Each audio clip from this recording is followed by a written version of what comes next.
Welcome everyone to the Legacy Collaborative Monday Reset call. This conversation is going to be super powerful. And right before we get started, I have a couple of cool announcements. So in the month of August, we are actually going to be launching a group coaching that is going to be combined executive business coaching with me and also social media marketing coaching with Jen Ramirez so that you actually get both in one. And we're only going to take 10 to 15 people to start in August. And then the entire community of people that are participating in that are going to be moved into an amazing app where you can communicate with the whole community that are a part of it ongoing. So really excited about building that out. So direct message me if you have interest in that. It is going to be $347 a month, but if you get started in August, you'll qualify for it to only be $333 a month. And you will get 2 1-hour sessions. And it's only because I love threes. Everyone laughs at me when I say that, but that's really the reason why I chose that price. Also, really cool, we're going to be welcoming a team of 26 to the Legacy Collaborative Elite Partnerships from Dubai. And that is a huge thank you to Lucy Parker for introducing me. And we might actually have a husband and wife team after tomorrow from the UK joining. So we'll see. I have a conversation at 8 o'clock in the morning. So that'll be awesome. Enough about all of that. For all of you who are here, you know that the biggest ways to grow the Legacy Collaborative are to invite people that are like-minded, that are in alignment with values. All of your referral partners, all of the people that are in the industry, invite them to be a part of it. We're going to 20,000 by 2028 or before that. So today, I have an amazing guest. I had asked whenever we were launching July and I had guests signed up for all the other days, someone was like, hey, you don't have to have guests every week. And it's, my people that look out for me, like, stop overdoing it all the time. And I'm like, I don't know how to do that. I just know how to overthink, but I don't know how to stop overdoing it. So what I asked is, what is a topic that would be super impactful for you or helpful for you right now? And one of the things that the answer was commitment. Like, how do we show up with a high level of commitment in our business, in our life, and what does that look like as we practice it? So I chose the topic already. And since I had already selected the topic, Shay and I had a few conversations. And I already have looked up to her as a leader since the day that I saw her, since we met. And I think it was very mutual. And as I've had more and more conversations with her on making decisions in her business and just some specific things of what she's done in her life. And as she showed up for our very first event, even though she had a celebration of her retirement and she made a way to get there, I would just say that when I think about someone that walks commitment as a living example every single day, I thought of her, and she was kind enough to say yes when I asked her to be a guest today. So thank you so much for allowing me to interview you. One of the things that she said as we were preparing for everyone to jump on right now is she said, oh my gosh, these questions were a lot easier to answer than I thought they would be. And I was like, of course they were, because they're who you are. And all of us will benefit from diving into how you've shown up this way in many different areas before starting your real estate business. So as always, this is going to be an ongoing conversation, and feel free to message in the chat your ahas, your questions. It's going to be collaborative and together, like we always have these conversations. And Shay, thank you for saying yes to being. Thank you. We're just right. Yeah. Thank you. I really do appreciate that. So before we dive into the questions, just tell us, because I have a summary in your bio, but just tell us a little bit about your history and some of the things you've been a part of in your life. So, born and raised in Brooklyn, New York. My parents are from Guyana, South America, so it's right between Brazil and Venezuela. We are the only non-Spanish speaking country in South America. So we are aligned somewhat with the Caribbean culture, but we are not part of the Caribbean. It sounds kind of weird. So born in Brooklyn, I joined the military, got pregnant in college, joined the military, and I have never looked back. Through one of the things that I talked about when I retired was that I ran a race. It was a marathon, and I was really good at hurdles because I went through a lot of them. And during the military, it really shaped who I am today as a mother, as a professional, just who I am. Competed a couple times. Bodybuilding is my sport. I am a life athlete, I like to call it. I don't forever count calories, but I definitely am a life athlete in so many different perspectives. I have a 22-year-old who is a senior in college. I am a stepmom or bonus mom to 4 adult men who all live in Denver, Colorado. So we're out there quite often. My husband and I have been married 3 years. I did 20 years in the military. He did 33. And that's me in a nutshell. Wow. Well, thank you for being able to summarize it so succinctly. That was beautiful. And now can you all hear why she's on here talking about commitment? Yeah. Awesome. So let's dive right in. What does commitment look like in your life, and how has it influenced who you choose to surround yourself with every day? Commitment. And so it's dedication and a vision to a set of values. And when I first decided to do real estate, which was 2 years prior to my retirement, I built out a long range calendar. So it was a long piece of paper on a plotter machine, and I built out what my plan was to get to be a real estate agent. And in that process, I realized that there were three sets of values that my husband and I had already always kind of lived, but it aligned exactly with real estate, which made it even more powerful, which was faith, family, and true friends. So joining Keller Williams, which is the organization that I'm with, it was faith, family, and business. And it was really easy to connect the two. And that's always been my azimuth for how I define what level of commitment I provide to any aspect of of my life. So faith is first and family, then true friends. In this aspect, it's faith first, family, and then business. And how it influences the people that I surround myself is really easy. So I categorize the people that I choose in my circle based on three categories, right? They're either a constituent, they're a comrade, or they're a confidant. And I'm going to explain the three. So a constituent is someone who they are for what you're for, but they're not for you. And that's okay, because in business, that's how we do things, right? And sometimes we might take offense to that, but we also have to look at people the same way when we are dealing with people who we admit into our space. And then comrades, they are against what you're against. You have the same common enemy, and you're going to fight that battle towards the enemy. But when the fight is over, they're not for you. They're going to move on to the next fight. And then confidants, they're for what you're for. They're for you, and they will tell you when you're wrong. You can go to them. We all know what a confidant is, but you know that you can confide in them, and you honor and value their opinion in life. So that's kind of how I decide who I surround myself with, and that's kind of how I define commitment.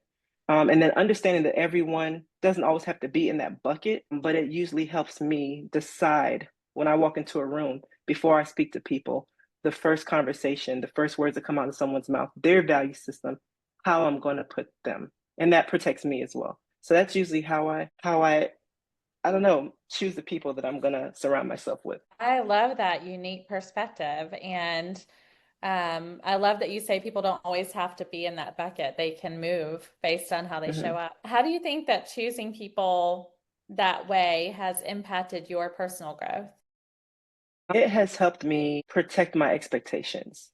So I've Mm. been disappointed by people thinking that they are going to treat me the way that I treat them, but knowing that everyone is not built for that, and that people are also built for seasons. So in one season, that person may be a comrade, and another season, they may not be anything, but being okay with that because I've gone into it knowing that, and knowing that I have also a goal in my life that I'm not for everyone, right? And that means that I have to be okay when that season has passed as well. So it's actually helped a lot. Well, that's super helpful for me because I'll just share with you personally, and a few people on here know this. I have always viewed my life as like when I am for you, we are for each other. I'll do anything for you. It doesn't matter where I am. Like I'll always look out for opportunities or ways to contribute to you as long as we're in each other's lives. And I've lived my life that way throughout different seasons, very different seasons. So it's interesting to hear you have such healthy boundaries around that I have had to learn very recently. So I just Yeah. love listening to this conversation. How often do you determine where people fall in those categories?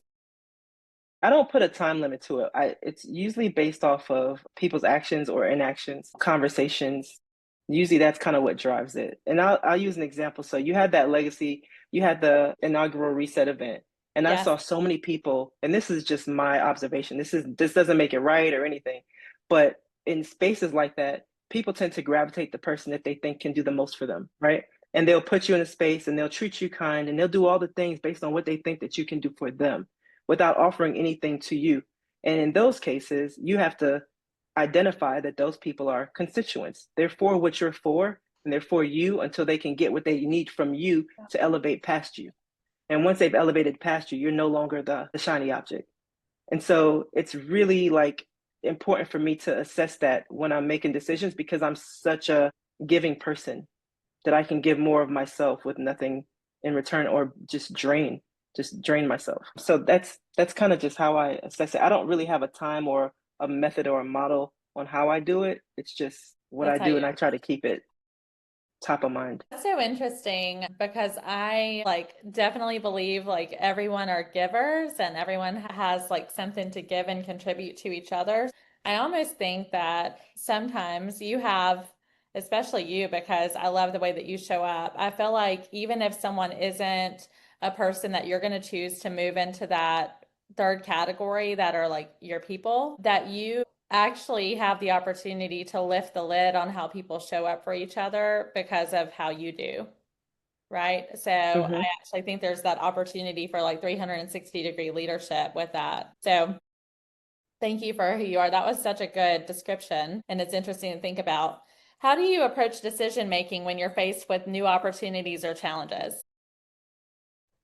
I assess my values as it relates to that opportunity and how that opportunity or challenge either helps or hinders anything. So I approach it knowing that I also have blind spots. We all have blind spots. Like you're driving a car and we have blind spot monitors on our cars now, right? But in the past you didn't, so you couldn't see the car next to you. So we also, for me, I have to identify that I know that trusting people a little bit too much may be a blind spot, or giving of my all up front and not allowing myself to see the person or the challenge is a blind spot of mine. And so I go back to my foundation and understand my why. I write it out. I write out my pros and cons, and then I make a decision based on the pros and cons if that works, right? If they don't align with my blind spots, I mean, if they don't align with my values of faith, family, and true friends, or faith, family, then business, then that's automatically my decision is easier because if you don't align with one of those spaces in my life, it's not going to work, right, as far as decision making. And then I reach out to a mentor if I'm just stuck and unable to identify how to overcome an obstacle because maybe it's of something that I'm not thinking about. But those are the three phases in how I do it. I decide if that challenge can be overcome based on my value system, and then I write out the pros and cons. If it does pass the first test, and decide how I can address it. And then if I just still can't, I reach out to someone who I confide in to help make the decision. It's so interesting to hear you describe it that way because I've personally seen you do that. And that was when I invited you to be the guest on today. I've like actually seen you make a decision that way in your business a couple of times. I just love anytime you have, I don't know about you all. I love when you have a conversation with someone and like the way they're describing what they do is exactly what you've already seen them do and how they genuinely show up in life. And you absolutely make decisions that way. One of my favorite quotes ever is when values are clear, decisions are easy. And Absolutely. that's exactly what you're describing. How has your military background shaped the way that you lead and show up in business and life and both like friends, home, business, all of it? How has it impacted you? So the Army, so I did 20 years in the Army, and the Army is a leadership laboratory. They are built, they breed leaders.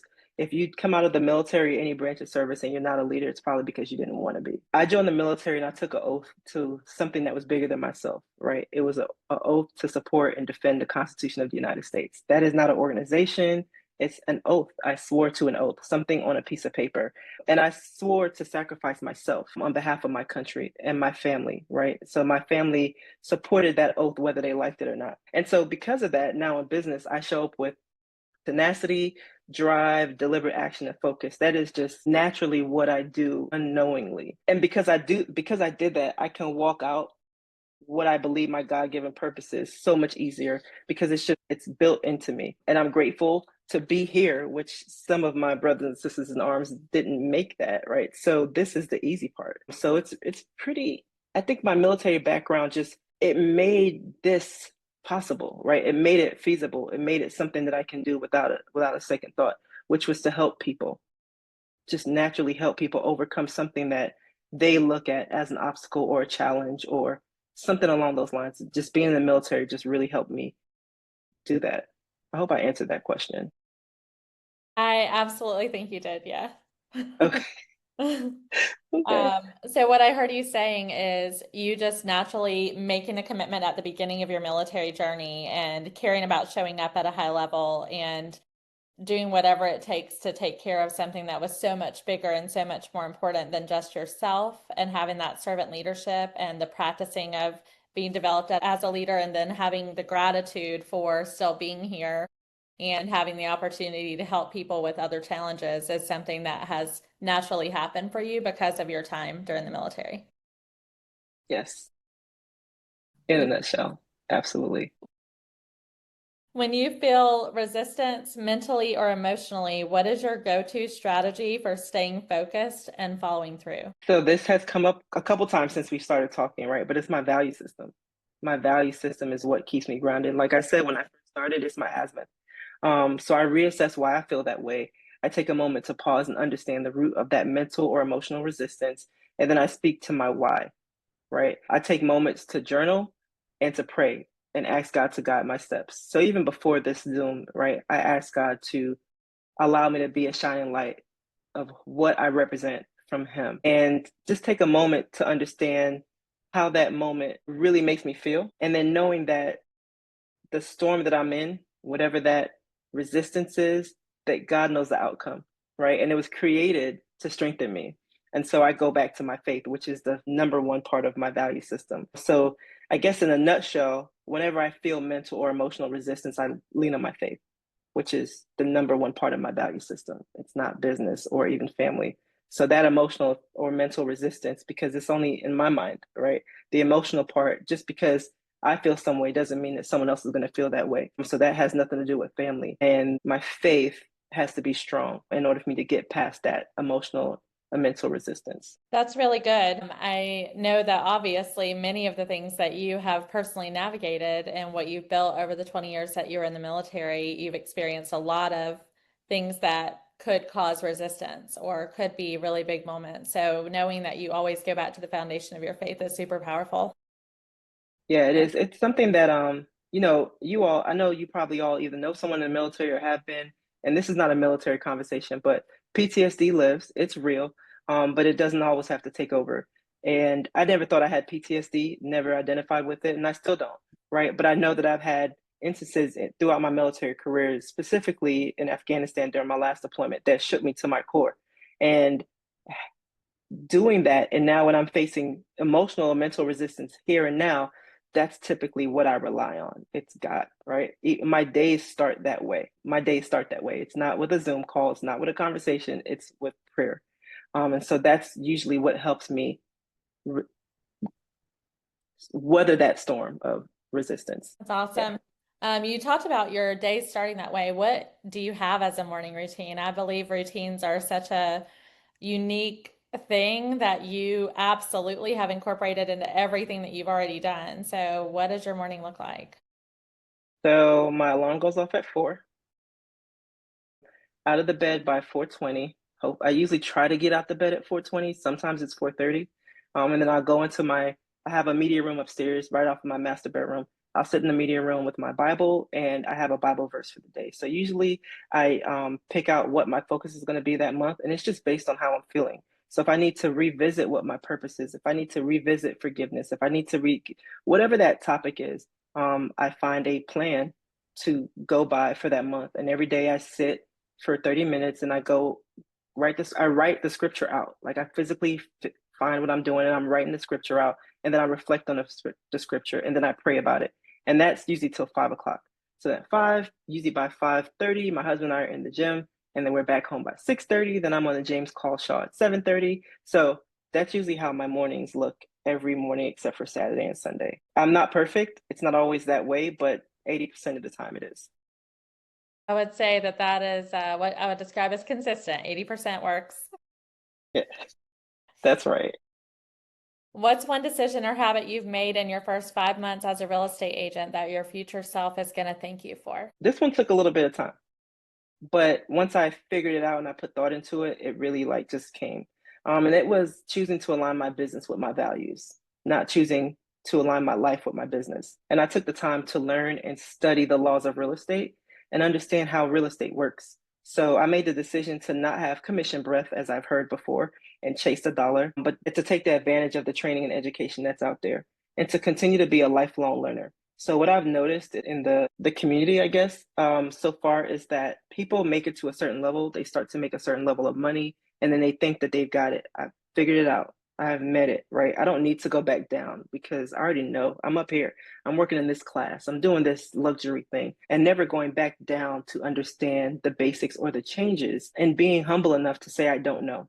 Let me take the time to know. So that decision I made to be a lifelong learner, I think is what is helping me currently where I am, and then making it a non-negotiable. So before I got licensed, I signed up for Mega Agent and I signed up for Family Reunion with Keller Williams. And that's because I chose to invest in myself. So not making that a non-negotiable, I see a lot of times agents are like, oh, I have to give myself permission to go to Mega Agent or to spend this kind of money because I have to make this kind of money first. Well, if you invest in yourself first, the money's going to come because you're building the tools to be better. And then when you're talking to clients and you're doing negotiations and trying to get past obstacles, it comes easy for you. So not doing it in reverse. Sometimes we don't give ourselves enough grace and allow ourselves to be the CEO, I guess. You We don't go into it saying I'm the CEO. We go into it looking to be the CEO after you've reached a threshold that you've created a roadblock for yourself that says, I can't call myself this until I reach that level. And so for me, it's quite the opposite. I carried myself as a CEO where people thought that I had been in the business for a very long time. Even when I meet clients, they're like, oh, wait a minute, what? Yeah, that's who I am. So take it or leave it. And if you don't like it, somebody else will. So that's what I think is the habit that I created in the first 5 months. And it hasn't been 5 months yet. It's only been 4.5. So that's everything I got up front is investing in myself and being deliberate about it. It's so interesting that you specifically use the language CEO. In I got it from you. a lot of the elite conversations I'm having right now, specifically having time for people that still wear either all of the hats or some of the hats in their business, specifically having the time to focus on their CEO and focusing on their business instead of in their business so that they have the systems and everything running successfully is something that people can have huge businesses and not consistently have on their calendar yet. So huge kudos to you for choosing to Thank start a you. business where you thought like a business owner when you were coming in, because that's one of the major thought process mindset transitions that I have the opportunity to work with people on every day. And you would be surprised how large their brokerages or their teams are when they're not thinking that way. And that way of thinking and those habits are why you are showing up at a high level and why you're having success early. Thank you. It's awesome. So if there's anyone on here that doesn't already consistently have a day that they're focused on, what are they doing from the lens of CEO in their business and their life, at least a day, every single week? That is a hat that you naturally possess if you haven't got to the level that you've hired someone to be the CEO of your business yet.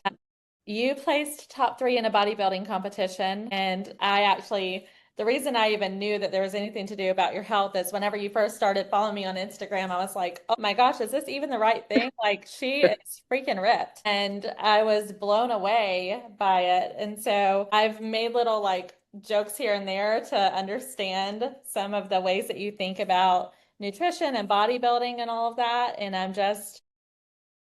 it's amazing how much discipline and focus you have to get to the point that you did. What did it teach you about consistency when you were building and focused on winning those competitions and being great at what you were doing health-wise? Like first of all, what did that take? Secondly, how are you applying it? So this is like, I can go on for days about this one. And so I like to tell people if you're struggling to put yourself first, sign up to be a bodybuilder.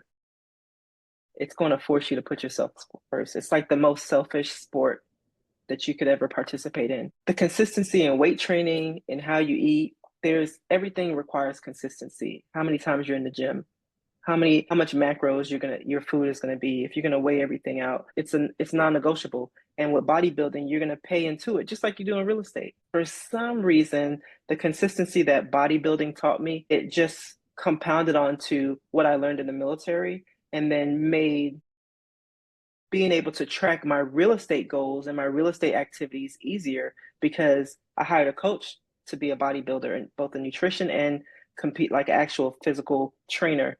and they both required me to check in daily or weekly, I'm sorry. And then I had to physically log my macros every single day, right? So I was writing it out, I'm putting it in MyFitnessPal, but it required daily consistency. It required showing up for myself. And as much as I was paying them, if I didn't show up and if I wasn't consistent, I would reap the results of that. That means when I stepped on stage, I would not be able to present my best self.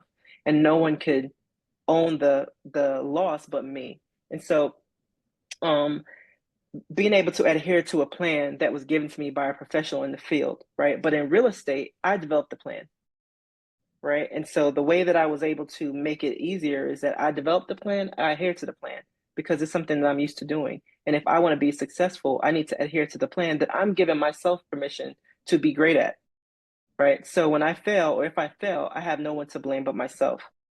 No one, because I am the professional. We're licensed professionals in real estate. And so that's kind of how I look at it. I lay out a plan and I utilize the education and training that I was given and I adhere to it. It's so what time frame did it take from start to finish for you to be qualifying in the top three in competitions from bodybuilding? So from start to finish, so I've competed in several shows. So I competed over a 4 year span and I Okay. had three different coaches because I realized that the first coach, I was way too skinny. And this is like, you can apply it to anything. First coach, I was way too skinny. I didn't want to be that way. The second coach was great. I felt more like a friend. And so I didn't take her guidance seriously. Mhm. Then the third coach was someone that physically was not in the area. He was out of Ohio and he trains elite level athletes. So I'm paying him a bunch of money. He doesn't care about my feelings. He's not emotional attached. And he's like, you need to train, you need to get up, you need to work out, you need to drink 2 gallons of water a day. If you don't, sucks to be you. I guess you won't be with the elite. Yeah, And that was like, wow. So from start to finish for one show to prep, it was about 16 months. Yeah, got it. start to finish. Yeah. Well, what I hear that is a consistent thing for you in the military and in your health, and now that you're applying to real estate. I Um, got you. I'll send pictures. yes, you have to see her pictures. They're actually amazing. But what I hear from you is extreme ownership. So you have specifically, you have a growth mindset in your business. You thought about the fact that you're a CEO of a business before you started real estate. You've shown up consistently in the military to lead and to serve. And you've shown up consistently for you to get your health to a level that you wanted it to be, for you to be the best that you could be in that area. And now you're applying that to your real estate business. And you went in knowing you were going to invest and knowing that you were going to show up on the other side of that. And it's just such an amazing pattern to hear of consistent commitment over a long period of time. This is not one of the questions I gave you. Is there ever a day that you're just like, I don't feel like showing up for any of my commitments today? No, that's not an option. That's not an option. Not showing up is not an option because if I don't show up, then what? What am I doing if I don't show up, right? This is my business. This is my generational wealth. This is my family lineage. This is something that I'm creating that beyond me. So there's not an option to not show up. I don't work for anyone else. I work for me. Okay, so good. All right, how do you stay grounded and people focused when life or business gets complicated? And I know that you've already talked about your values, you've talked about your habits and your commitment level. So, what do you do when things get more complex than what you've already dealt with before? So I don't think that anything could get more complex than people shooting at you. I don't think it I can would be agree. ever, I don't think that it could ever be more complex than not knowing if I was gonna come home. And that's a true statement. I have a Bronze Star, and there was things that happened that earned that Bronze Star, but it's not a badge of honor, right? So I take it on the same way I did in the military. My oath did not care about my bad days. It did not care about my child being sick at home. It did not care about me going through a potential divorce. I still had to get out there, and I still had to perform. So like I did before, I just do. And if I could now, is making sure that my schedule is built in such a way that I have grace, that I am not putting myself in positions that if I have a bad day, the world's on fire, right? So that's what I'm doing. I'm building out my schedule. I put in time for my family. I build out the time I'm going to cook, the days I'm going to cook. I include time for breaks in the middle of my day. I include reset times every once a month. So I have to be deliberate and bringing my family back into that process. So one of the things that I did prior to becoming a real estate agent, I had no business acumen. I didn't understand what it was like to run a business. I did research, understood how to build my LLC, how to manage my funds, how to pay myself, how to pay my taxes, and I built a plan. And in that plan was becoming debt free, right? So I had to be debt free before I made this decision so that I could invest in myself. That way, once the movement started, I was in a place that it wouldn't take me out. So I had to make the necessary changes. Now, I do have moments where I'm like, is this right? And I sit in it, but I wipe my tears and I make the changes and I refocus and I reassess. And that's the thing about being a business owner. It's my plan, it's mine. So if there's times where I feel like things are not going well or there's too much friction going on, I take the time to identify my blind spots, meaning I'm over planning, I'm over committing. What are the things that I may be doing too much of? Where do I need to dial it back? Or where can I say, hey, this thing can wait till next week? And I just make those changes. So I just give myself grace. That's kind of how I stay grounded and people focused. You give yourself grace, you create systems, you insert family time, you insert self-care time. You're very intentional about making sure you have white space. How often do you do your planning for your calendar? So I have planning sessions every Friday. So this is my calendar. This looks crazy, but it's a lot of writing. And I break it down by the day. So I have my lead generation activities. I have how long I'm going to plan. On Fridays, I plan for the next week. I create my goals in the beginning of the month. So usually the first day of the month is more of a goal setting month, not a CEO day, whatever that first day is. I plan it out. And then every Sunday, I plan for the next week. So when I get on social media now, it's not as much fun as it used to be because it's planned. But that's how I do it. I schedule the time out down to my 90-day goals, monthly goals, weekly goals. How many people added to my database? I even write down their names. I may not be able to do that a year from now, but right now I'm building a system so that way, if when times do get rough, I have a foundation to fall back to. I love everything you just shared. I'm a big systems girl, and I love that you're applying what you've already learned. And I love that you get to choose with building this business, that you get to be present with your family and do all of the things that are most important to you in your values alignment order. That's really, really powerful. How do you keep from letting the unplanned get in the way? You can't prevent it. It's going to get in the way. But when it does get in the way, you assess it. So you go back to your values. For me, I go back to my values and I say faith, family, true friends. If something that's going to get in the way doesn't affect faith and family, it's not getting in the way, right? So if it affects true friends or business, then I have to make a decision on how it's going to affect it. I determine that. And then being upfront and open with my clients, right? Or even potential clients, you set the standard. You create those boundaries. My voicemail says that I get back to you between 4 and 5 p.m. So on my schedule, I block 4 and 5 p.m. off for return calls. If I get no calls, then I have free time. If I get calls, I'm going to return it at that time. And I have to stick to that. When I meet with clients, I tell them, hey, here's what I do, here's what I don't do. I'm very upfront. And I may not get clients because of that, but I have been getting clients right now and it works. So things will happen. And it's okay if it changes the trajectory of where you're going or what your initial plan was, but don't let it take you so off course that now you're completely discombobulated and your schedule is array. I So that's love what I what you would say. just said, Shay.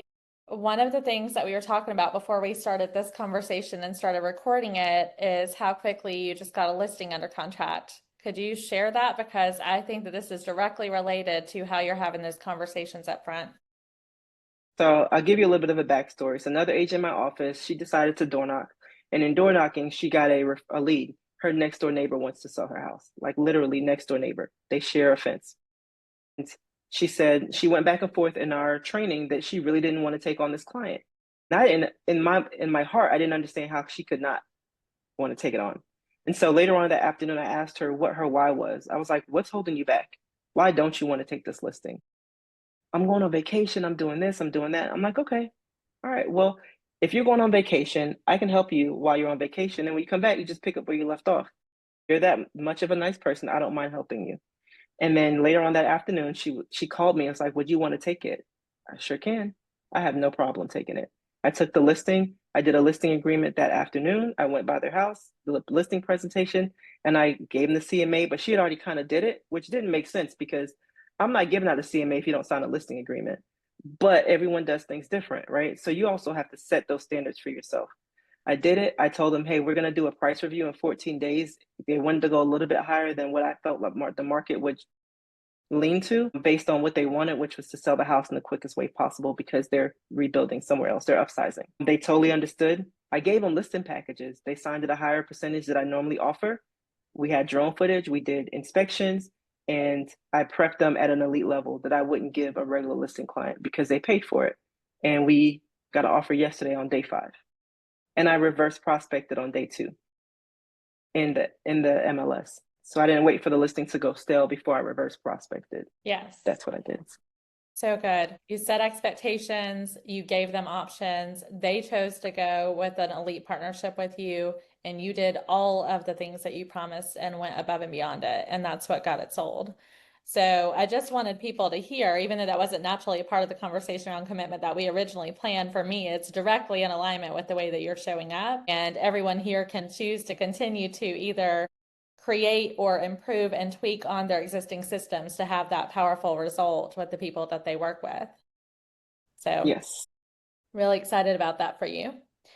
Thank you. What advice would you give to someone on here who's struggling to stay committed to themselves or their goals? What is your why? That sounds really cliche. We probably hear it a lot, but I think it's something to sit down and write out. What's your why? Why are you doing this? Because this is for you. As real estate agents, we're independent contractors. We can show up to work for anyone else when they tell us to be there. We clock in, we clock out, we do what they tell us to do. This one is for you. So build a plan, go back to it. If you don't have one, you need to build one. You can't build this plane of flight. Have a plan. So even if you need to go back and say, hey, what do I want out of the rest of 2025? Build that plan, right? And backwards build it. If it's tied to a dollar amount, build it to that dollar amount. Build the activities in to the dollar so that you know, if nothing else, you'll get that dollar amount. If it's to help a certain amount of people, build it. What are you going to do? How many network events are you going to attend? How many conversations are you going to have? How many people are you going to love on? Who are you going to tell you're proud of? Because all of those things will lead to you winning and meeting whatever your goals are. So if you don't have a plan and you're struggling to stay committed, you have to love on you. Know what you are, who you are, what you want, and acknowledge that you have blind spots. We all have them. Once you acknowledge it, once you say it out loud, which can be really hard, you'll give yourself a lot of grace. And stop procrastinating. We all do it. So if you're procrastinating, stop it, because that's what's going to help with your commitment. That's the advice I would give. You know, one of the things so first, what is your why, Shay? My family. Yeah. That's why I do it. Specifically, what are you planning to do for them based on what you're achieving in your real estate business? So I have goals, and by 2027, I want to reach a certain dollar amount. And in that dollar amount, I kind of laid out every year, if I were to make above what all right. So do I say the specifics, Sandra, or do I just Yeah, you just say it. All right. We're going to So my goal is to make 4.3 million by 2027. My goal. And so my plan and how I lay it out is by 2026, if I make 1 million, what would I do with that 1 million? If I make 2 million by 2026, what would I do with that 2 million? If I made 3 million by 2026, what would I do with that 3 million? And I've laid out my plan that way. So in the first year, I would pay off my house, which is pretty much the most that I have. And my second year, I pay off my dad's house and my sister's house. The third year, I would pay off my bonus kid's house and buy them a house. If I made 4 million by 2026, I would donate a military museum in my husband's hometown in honor of him. So if I made 4.3 million by 2027, that is where all of the money would go. So that is my why, because I'm deliberate about, I wrote it down, I have a plan, and that's what I'm going to do with it if I got that by then. Is anyone else extremely inspired by her why? Yes. Very much so, Shay. Love it. Thank you. I have a similar structure because that's what lights me up is if I make this much money, that means I have been able to do X for others. And that's my why. Thank you so much for sharing. You're welcome. Yeah. And I think that the scariest part for me is that I don't even know if it's possible, but I'm planning for it. So as long as I plan for it, that means it may happen. And so if it does, I need to be ready to receive it and not know what to do with it. So Not shut yourself off. Yeah. I love that you're speaking out loud. I'm glad that we got to hear it, because the more people that hear your goals specifically, the more that everyone works together for it to be possible for you. So I'm really glad that we got to hear it. Thank you for sharing it. you're Uh, welcome. That one was of the not planned, questions, by the way. no, not at all. Caught her off guard. So one of the things that I love that you say all the time that you just mentioned again, that's slightly different than having a really powerful plan and all of that, is who are you telling that you're proud of them? And you say it Hmm. a specific way. Could you repeat that? I said, tell people that you're proud of them. Yeah. And you say that every Monday morning on the huddle. You're like, I told Hmm. these people I was proud of them last week. So I know we talk about gratitude all the time. I know we talk about making care calls all the time. I would challenge all of you guys to incorporate that into what you do, of who did you tell that you were proud of them that week? Because in my opinion, your leadership that you have grown in and the other things that you've accomplished and how you're applying it to this world is multiplied by you encouraging leadership and showing up at a high level in other people because of that one small thing that you probably don't think is that big, but it's big. Yep. Yep. So we touch so many people on a daily basis, right? And there was a young lady on the call earlier, and she was like, "Hey, I want to go and do these things, but I don't want to seem overly, salesy or whatever." And the first thing that came to mind was, you wouldn't if you genuinely show up and are nice to people, because they'll automatically remember you. So even if it's like the lady at the cash register that like bagged your groceries and like max speed time, you can tell that you're proud of her because she showed up to be at work. That helps you get out the store faster. It doesn't matter. It doesn't have to be someone that you even know. Just tell someone you're proud of them, and it'll make you feel good, believe it or not. So it's a two-way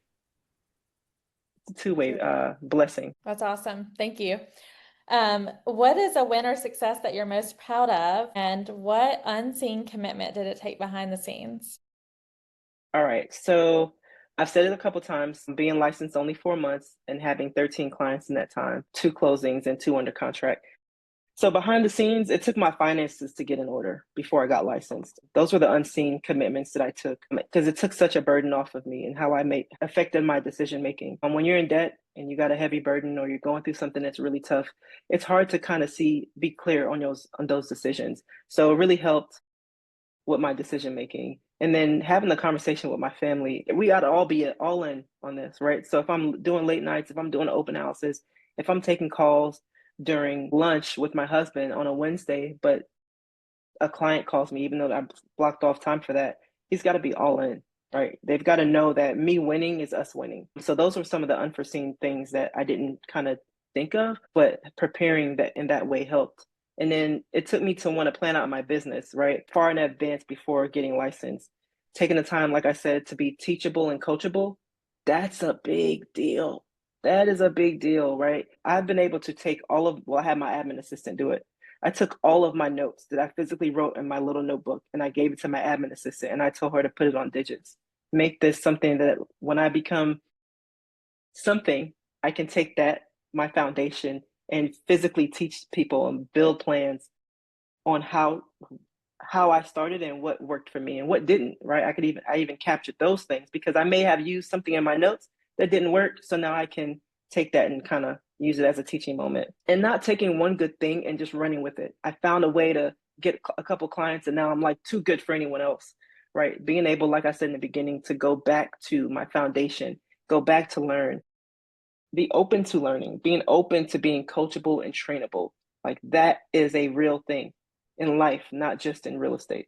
So that's the thing. That's what works. So good. Do you mind if I coach you on something really quick? Yes, I'm writing. Okay.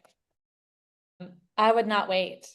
So just like you're being the guide for all of the clients that you're serving right now, the journey that you're on right now, that you're finding all of the successes and all of the challenges that you're building as you're building the foundation of your business, you don't have to wait to share it, and it doesn't have to take more time. So if she's documenting that for you, I would say go ahead and have her document it in a way that you can share it out, and maybe a less perfect way than all of the other beautiful ways that you're sharing to do lead generation for clients. But I mean, you're naturally a leader in this world, and I believe that you can make a really big difference for people by them understanding what your journey looks like. Okay. Got it. I got it.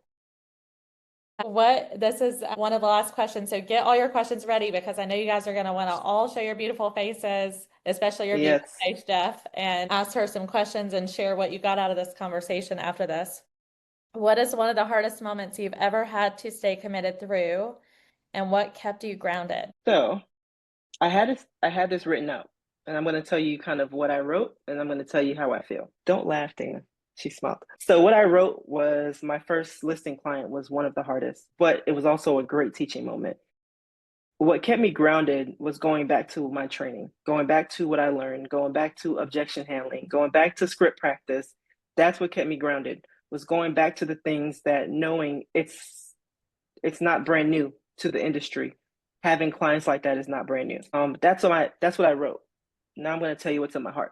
So one of the hardest moments that I've ever had to stay committed through is right now, right? Being a mother to my son. So my son is 22 years old. And I'm being super transparent. This is my transparent moment. And sometimes we have to speak it. So I'm speaking it because I don't know how to manage it. So it is the hardest moment I'm going through present day. I don't have a script. I don't have a plan. I don't know what tomorrow is going to be, but I know what my faith is, and it's going to keep me grounded. So I've answered the question. Now I'm going to kind of give you the backstory. So my son is 22 years old, military child. He is in his fourth year of college, and he's really not in his fourth year of college. So I found out a couple months ago that through my GI Bill, my son had failed all 3 years. He has 1 year's worth of credits after going to school for 4 years and living in the dorms, spending all of my money or the Army's money. And so finding that out really took a toll on me. And then he got a job, was working full time for Amazon. And then to come find out that Amazon terminated him last week because he hadn't been going to work and he worked overnight. So that means he was somewhere at someone's house doing God knows what. So the hardest moment that I have ever had to stay committed through is parenting my son, who I have the best of intentions for and who I want to succeed in life. And so the hardest part is knowing that I am successfully driven in my wants and needs and planning. And as a mother, I am struggling to be committed to my son to help him navigate through the storm that he's currently in, or that we are currently in as a family. So that is my transparent moment. That's where I am. Thank you so much for being real and trusting us with that. You have many, many parents on here. And some of us know exactly what you mean in a different way, because we don't know exactly what your specific journey feels like. However, we do have our own. For sure, I do actually. I have a 24-year-old son that I've worked really hard to love on, and I will just share with you that the faith and the love will carry you through. And releasing that, even though we do a great job of being the best version of ourselves as a mama, that part of our journey in life will allow, that they still have to choose to show up however they're going to show up, and instilling in our children the faith that is one of your top values teaches them how to go back to that, even if you don't think that they see it or recognize it or understand it in the moment, depending on how they're responding to it. I personally knew to go back to my faith later in life because of my mom. Yep. So keep going. I'm glad that that's the number one thing that you focus on. Thank you for being willing to share that with us, because lots of us on here have experiences that can possibly partner with you and help you. And if you didn't share that, we wouldn't know too. Correct. So thanks for being courageous and strong around that. And we will be praying for your son to be Thank all you. that he can be. Yeah, absolutely. All right, guys. Lots of gold here. So everybody unmute and ask your questions and share with her what was most impactful for you. Thank you so much, Shay. That was extremely motivating and real, very real. My question is, I love you talking about your processes and your lead gen activities, and how did you support yourself or find support in just 4 months for the education to know how to, the logistics of doing a deal, getting a client, doing the paperwork, all of the details? Do you have like a really supportive office? Was it a lot of self-study? What did that look like for you? So my market center, if you are a new agent, when they interview all new agents, and they put you into a productivity coaching program that you pay into at the percentage. And so Tuesday, Wednesday, and Thursdays for 2 hours, you are in coaching. You show up if you want to, but if you don't, when you close, they're going to still take that 10%. So they provided a lot of the tools for us. We did a lot of script practice. We went over contracts and all the things in detail to understand how to properly show up for our clients. And it's what you take away from it, actually. Thank you. That's great. You're welcome. Awesome. Who else? Priva said thank you. She typed in the text messages, thank you for sharing your inspiration. Britt earlier said, I don't even know if it's possible, but I'm planning for it. And she thinks that's brilliant to just choose in advance that that's what it's going to look like. It's so powerful. I agree with that. Who else on here? What did you get from today? I am going to keep my camera off. Please forgive me. I actually was in a call earlier this day with Jay Papasan, the writer of The One Thing. And in one of his recaps, he said, people think that it's just one thing. It's impossible. We cannot just do one thing, but we need to prioritize one thing in the day. And if that one thing is your lead generation and you don't make excuses for yourself and you don't let anything else get in the way, that one thing that you do consistently every single day will allow you to accomplish all your goals. And hearing that and then hearing you really makes me see that I need to focus. I need to focus and I need to do that one thing and not let life get in the way and ahead. Like I am going to receive those things because I am putting the work in and you are clearly putting the work in. So most definitely you should plan for those things because you are going to accomplish them. So I don't know how many more reminders I need in my week to get it together and lead gen. Wow. So I'm really another glad thing that to I hear. really appreciated, Shay, is that you even schedule time, you even schedule social media time, you schedule downtime, you said you scheduled twice a month, like a break or something like that. Yeah. So I mean, I I need to do that. I need to do that as well. I took a lot. Thank you so much for sharing it all with us. You're welcome. And so every day I do something called 10-5-1. So 10 likes, 5 comments, 1 DM every day. It's part of my lead gen activities. It's the first thing that I do. And then I decide where I'm going to spend my time on with lead generating. So am I going to spend an hour in Command or whatever your database is? Am I going to spend 30 minutes on social media? Am I going to spend an hour on social media? So if I'm going to be in Command, I'm just going to give you an example, D2, right? Or I'm going to focus on cleaning up my command because that does help lead gen, right? So are my tags curated properly? If I'm going to be in social media outside of the 10-5-1, what am I doing on social media? Am I just scrolling? I give myself a topic every day for social media. I give myself a topic for 10-5-1. Usually they're the same thing. So for example, PCS move for military. That's my topic. So I go into LinkedIn and I type in PCS move. And I like 10 things in that category. And then I comment on 10 things in that category. Then I'm going to send someone a DM in that category. If my focus is the beach, then I'm going to search the beach. I'm going to search beach. If it's summertime, I'm going to search summertime. If it's Louis Vuitton shoes, I'm going to search Louis Vuitton shoes and see what comes up on Instagram. And I'm going to like 10 things. I'm going to comment on 5 things. And I'm going to send someone a DM. Because even though it's not necessarily real estate related, when I comment, I'm going to say that I'm a real estate agent, right? Or if I say something that's really powerful, they're going to go to my page like, oh, she's a real estate agent. So now I'm touching people in a deliberate way. It's not just random. So even down to that is specific on if I'm going to be in my database, what am I doing in the database? Am I sending out CMAs? Am I sending market updates? Am I focusing on my sphere? Am I focusing on people in a certain state? Am I focusing on outside of D2? So even within that, there's a focus. And I plan that all out on Sundays because I don't want to not have a time when I'm doing the activities that I'm wasting my time. I love that intentionality. That's so good. What is your top intentional focus that got you the most engagement? It was last week. Hold on, I'll tell you. Where was it? Family. I typed in the hashtag family time. And anything that came up with family time, I commented. And I actually got people that responded and then started following me. So it was family time. So you can even like Google trending hashtags and make that your search for every day of the week. And then find that common word in LinkedIn, on Instagram, on Facebook, whatever the platform is, and just do that. Love it. Thank you for that. Did anyone else have a takeaway or a question before we wrap up?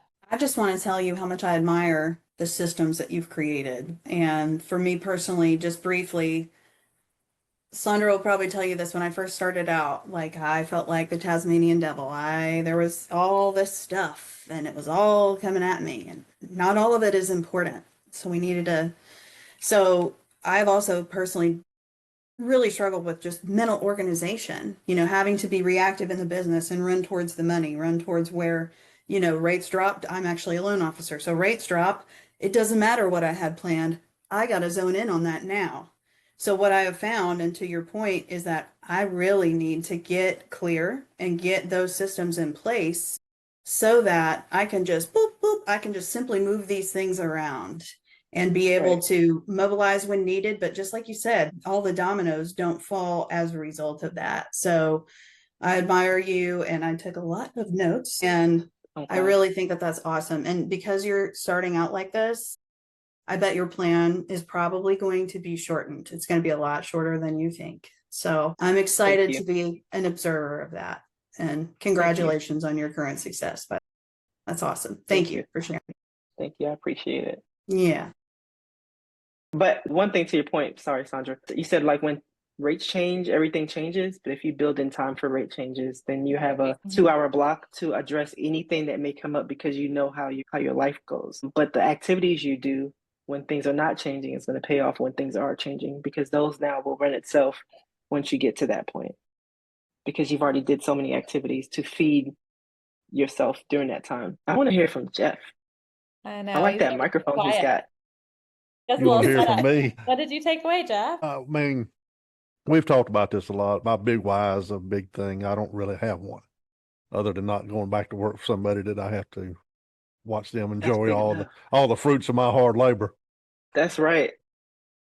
And that's where I struggle, is just kind of getting focused in on something, because I don't have anything to focus in on, if that makes any sense. Freedom for me, honestly, I'm sorry to interrupt, but honestly, I had that too. And for me, I was like, I don't know, I just need to survive. But for me, it's freedom, and the freedom to choose, the freedom to choose my family when they need me, the freedom to go on a vacation with Sandra in 6 months when I hit my goals, just the freedom to be able to, like, I'm going to make a bunch of money.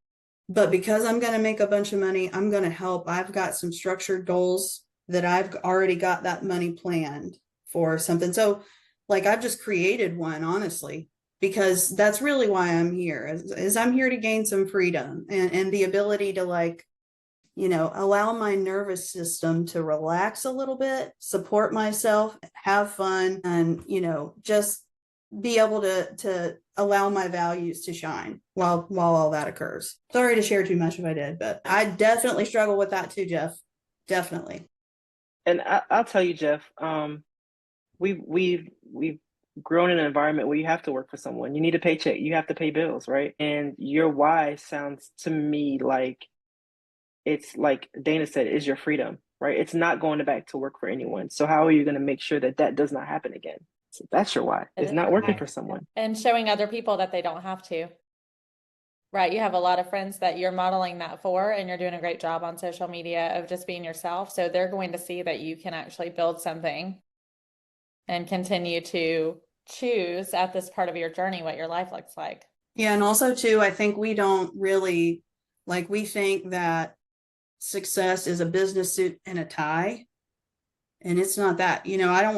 I would prefer to work with someone who I'm looking at right now versus the person who has that, pressed white shirt and tie, and they hang their phone up at 5 o'clock because they're going to go to happy hour, or they're going to go golfing twice next week, that sort of thing. So like, I really do agree with you, Sandra, that what people are searching is, I think, what we all already have.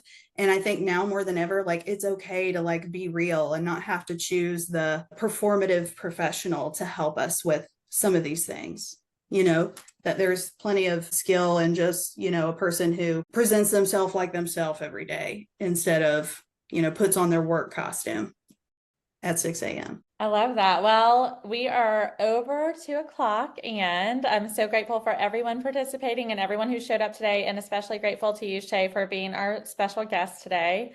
I'm Thank glad you for everyone having me. got something out of it, and you absolutely inspired me even more than you did before. So thank you. You're welcome. What we would ask every single one of you is to take one thing away from this that you're going to go transform the rest of your week and your life with, so that this hour was well invested. And thank you for how you've shown up. And as I get the recording posted in the group, go and just comment whatever you got out of it, just one thing. That way it'll hold you accountable. Number two, it'll help people understand the power in being a part of this on Mondays. Love all of you guys. Have an amazing rest of your week. Thank you for having me. Thank you.